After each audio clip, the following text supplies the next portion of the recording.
Assalamualaikum warahmatullahi wabarakatuh. Halo wargi Tatargaluh. Hari ini saya sedang berada di sebuah pesantren yang melahirkan kader-kader pencinta Al-Quran di masa depan. Bersama saya sudah hadir nih Wakil Ketua Yayasan MDF, Teh Dini Kusmana Masabiu. Saya belajar bahasa Prancis, kita kan bincang-bincang ya. Assalamualaikum Teh. Waalaikumsalam warahmatullahi wabarakatuh. Teh gimana nih di Prancisnya, agak betah kayak ini ya? Alhamdulillah betah. Di mana ada keluarga di situ harus betah. Waduh. Teh, kita ngomong-ngomong walaupun jaraknya jauh ya Teh, tentu MDR ini masih dalam pengawasan, pemantauan Teteh ya, seperti apa nih ke depan? Harapan Teteh seperti apa nih MDR ini?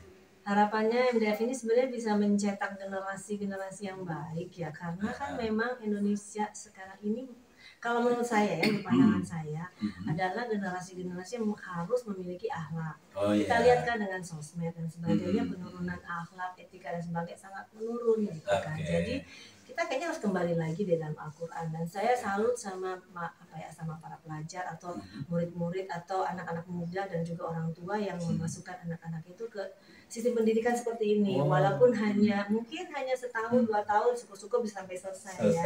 Karena memang generasi anak muda yang pintar, cerdas dan berakhlak dan beretika yang baik itu yang dibutuhkan oleh generasi Indonesia saat ini. Oh gitu. Teh, terjadi nggak pergesekan apa ya di Prancis dengan di sini nih? Sana sekuler, di sini Islami nih. Ada nggak perang batin Teh? Iya, perang batin pasti ada. Tapi alhamdulillah saya sama suami memang dari awal sudah menetapkan bahwa ketika kita di rumah, budaya Islam yang kita gunakan. Jadi kita nggak pakai budaya Perancis atau budaya Indonesia, itu budaya Islam. Jadi ketika anak-anak di luar rumah, kita nggak bisa pantau ya. Anak-anak seperti apa kita nggak bisa pantau. Saya serahkan sama Allah. Tapi ya itu, di rumah adalah budaya Islam yang kita pantau, yang kita pakai. Jadi sistemnya misalnya hormat sama orang tua, berpuasa, sholat 5 waktu. Kemudian saya juga mengajak anak saya mengenai zakat, mengenai ilmu, pengajian dan sebagainya. Walaupun mungkin ilmu agama saya sama anak-anak saya tuh suami saya masih cetek, istilahnya cetek banget gitu ya. Tapi ngaji terus katanya. Alhamdulillah. Walaupun mungkin kalau orang kalau merasanya anak-anaknya ngaji bisa gitu-gitu aja gitu, masih ikro atas segala macam. Tapi untuk anak saya bisa ngaji ikro aja tuh perjuangannya luar biasa. Itu buat di sana tuh luar biasa. Karena kan anak-anak di sana istilahnya di rumah mungkin pada saat malam aja ya, tapi dari pagi sampai sore, karena sekolah di sana jam kalau SMP SMA dari jam 8 sampai jam 6, kalau SD itu mungkin dari jam 9 sampai jam 5. Jadi mereka sebagian besar di luar. Dan di sana negara laicite, yaitu laicite di mana agama dengan negara dipisahkan. Jadi nggak boleh yang namanya agama tuh dibawa-bawa, disangkut pautkan. Dan kemudian memang lingkungan keluarga suami juga kan bukan lingkungannya agama ya, jadi boleh dibilang memang ateis banget. Ateis sekali. Jadi itu pun juga bukan hal yang mudah ketika saya memutuskan untuk pakai turban ya Pak. Di Prancis kenapa saya pakai turban? Karena untuk menghindari juga konflik antara ya kolega-kolega suami dengan keluarga suami juga ya, saya berjalan tengah seperti itu. Jadi konflik tuh setiap hari selalu ada ya. Jadi harus kuat, memang harus kuat. Jadi asli ateis itu Teh? Asli ya? Dari sananya itu gitu. Asli dari sananya, karena memang didikan. Tapi dari segi ibunya suaminya memang didikannya seperti itu, bahwa agama itu tidak ada, itu Tuhan itu tidak ada gitu. Jadi bukan hal yang mudah buat saya. Luar biasa. Dan ini alhamdulillah tetap bisa diterima ya di lingkungan ateis ini. Alhamdulillah. Jadi ya kita nunjukin aja bahwa apapun kesulitannya, walaupun apapun rintangannya, walaupun misalkan kita ya mungkin direndahkan, kadang-kadang dihina ya, tapi kita nggak bales ya. Kita balesnya justru dengan kebaikan.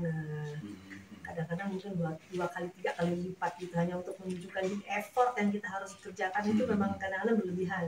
Karena memang capek, tapi kok dipikir-pikir ya sudahlah gitu, memang sudah jalannya. Karena saya tinggal di Perancis, dulu saya nanya kenapa ya saya ditempatin Perancis, kenapa saya dapat jodohnya orang Perancis. Baru sekarang saya ngerti, oh ini ternyata dengan saya mendirikan grup pengajian, ternyata banyak teman-teman yang haus dengan ilmu agama, dengan ilmu Islam. Ternyata banyak teman-teman yang mengeluh misalkan suami mereka tuh sebenarnya nikah cuman Islamnya gitu aja, atau nikah cuman Islam-Islaman, atau nikah sebenarnya berbeda agama gitu kan. Ternyata mereka haus, tapi mereka nggak tahu harus kemana. Sama kayak saya waktu itu, saya bingung, dalam kebingungan saya harus kemana dan sebagainya. Alhamdulillah ya orang tua bikin pesantren, dan alhamdulillah saya bisa bikin pengajian yang mana pengisinya aja pengisinya kebanyakan itu adalah Ustadz Aep dan selebihnya narasumber-narasumber lainnya yang memberikan wakaf waktunya bagi kami.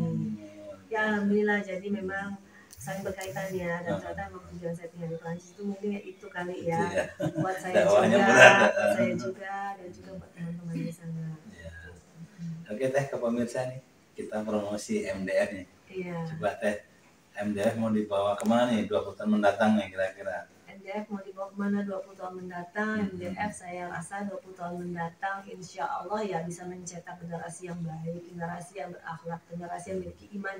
Dan insya Allah 20 tahun mendatang ini kita akan melihat ya lulusan MDF mudah-mudahan ada di dalam pemerintah, dalam kabinet. Nanti satu saat bisa ada yang jadi presiden. Kita kan nggak tahu kan, agama dan sebagainya kita nggak tahu. Tapi memang MDF ini kita memang lebih kepada pendidikan yang memang istilahnya mencetak generasi yang pintar, cerdas, berpengetahuan yang luas. Karena apa ya, pintar, istilah pintar hanya ilmu buku dan sebagainya itu tidak cukup. Zaman sekarang itu kita harus pengetahuan luas, harus cerdas. Karena memang kita bersaing dengan berbagai negara, bersaing dengan berbagai bangsa, bersaing juga dengan berbagai otak, istilah seperti itu. Dan mungkin kelebihan kita itu nanti ada tidak hanya pintar dan cerdas, tapi kita juga memiliki akhlak dan memiliki agama, dan panutan kita itu adalah Muhammad, juga pegangan kita itu adalah Al-Quran. Luar biasa.